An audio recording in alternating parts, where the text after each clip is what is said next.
show smoke coming from what's believed to be a government building, which had been deliberately set on fire, and heavy gunfire was heard there too. While security forces have been continuing their deadly clampdown that's left at least 200 people dead. I spoke to Ahmed, a man who lives in Benghazi, and he told us the protesters are riding military tanks through the city.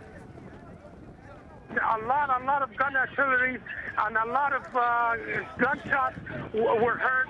I cannot put you can hear it right now, but 5 minutes ago it was really loud and clear.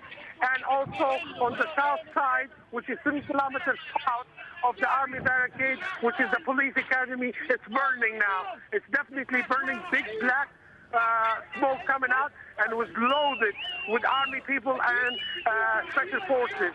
And hopefully, maybe within an hour, Benghazi will be in victory, and which I hope. People are driving these tanks and also machine guns, carrying them with them and going straight to the army barricade in the middle of the Tauta. You can hear one of the tanks just passing by now. There's another one too. The people are riding them now. They are in victory. Cars are honking all over the place, and the police academy, as I told you, is burning. European nations have been slow to comment on what's happening in Libya. Many have, after all, spent years trying to build closer relationships with Muammar Gaddafi. Here's Harry Smith. Ever since Colonel Gaddafi was brought out of the diplomatic wilderness, Libya has become an increasingly important partner for Europe. On his first ever visit to Brussels in 2004, he was given the sort of ceremonial welcome which would have been unthinkable a few years before. Many of the European Union's 27 members are now big investors in Libya. You don't have to look far to see why Libya is an important trading partner for the European Union. It provides nearly 10% of its oil. It's now the third largest supplier behind Norway and Russia, and its importance is growing. Only recently it overtook Saudi Arabia for that third spot. And if Libya is important to Europe, then Europe is crucial to Libya. Italy buys 32% of Libya's oil output, Germany takes 14%, France 10%, the rest of Europe 23%. That means Europe takes a total of 79% of Libya's oil, by far its biggest customer. It was the decision of the United Nations to lift sanctions against Gaddafi's government that started the European rush. The former colonial power Italy was among the first to normalise relations. Others soon followed, attracted by the prospect of oil from a supplier close to Europe. Libya has the largest reserves of oil in Africa, and its deposits are relatively cheap to exploit. The release by Britain of the Lockerbie bomber was a sign of the UK's willingness to foster good relations with Gaddafi, even though it risked damaging ties with the United States. But even Britain is now condemning Libyan actions. We condemn the use of heavy weaponry against protesters. We're shocked by the reports of the number of deaths, 35 apparently at one hospital overnight. And we've had to say very clearly, just because the news media doesn't have full access to Libya, the eyes of the world are still upon the Libyan government and how it is responding to protest. And as the crisis deepens, Europe is coming under increasing pressure to act. Harry Smith, AlJazeera. Let's talk to a surgeon at one of the biggest hospitals in Benghazi. Good to have you on the programme again. We spoke about this time last night and you said there'd been a lot of cheering. I understand the crowds are going crazy again. What do you think has happened?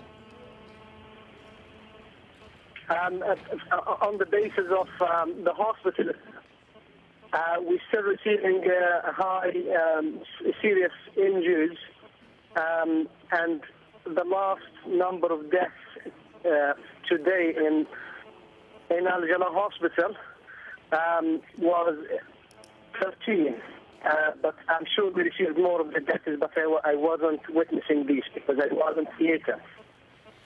However, the good news, the people are celebrating and cheering outside, and this is confirmed the news that the army sided with the people.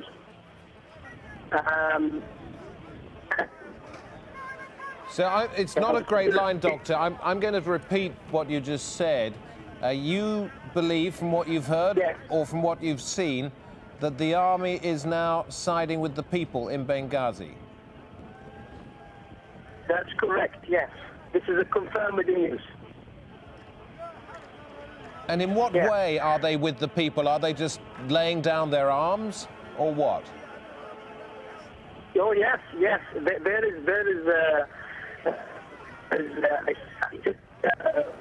is another brigade with people with tanks and this wife, and they are attacking the Al-Fadil brigade, which is the Al-Gaddafi's residence.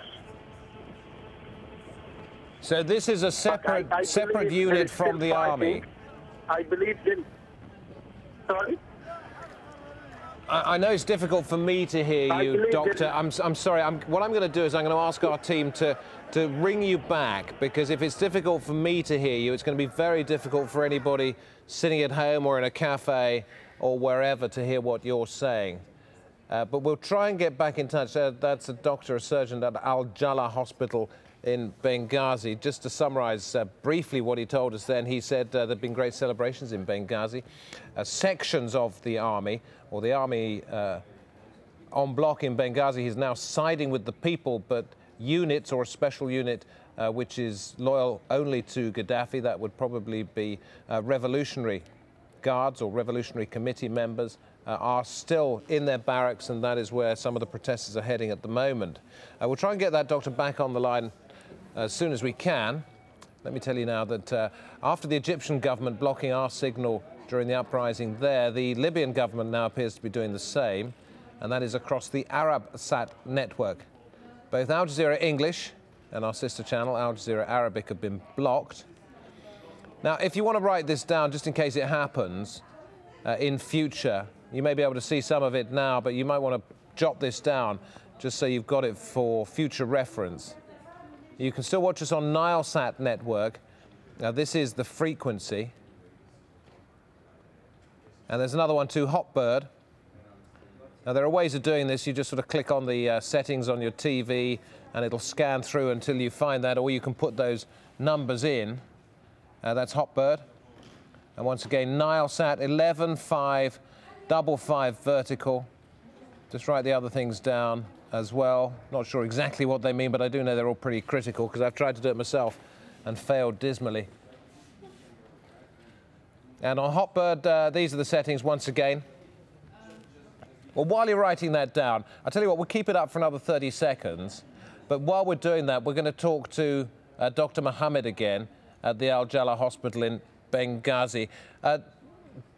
Doctor, you were telling us that you believed that the army had gone over to the side of the people, but there was a brigade that was still against the demonstrators. Just tell us a bit more about that.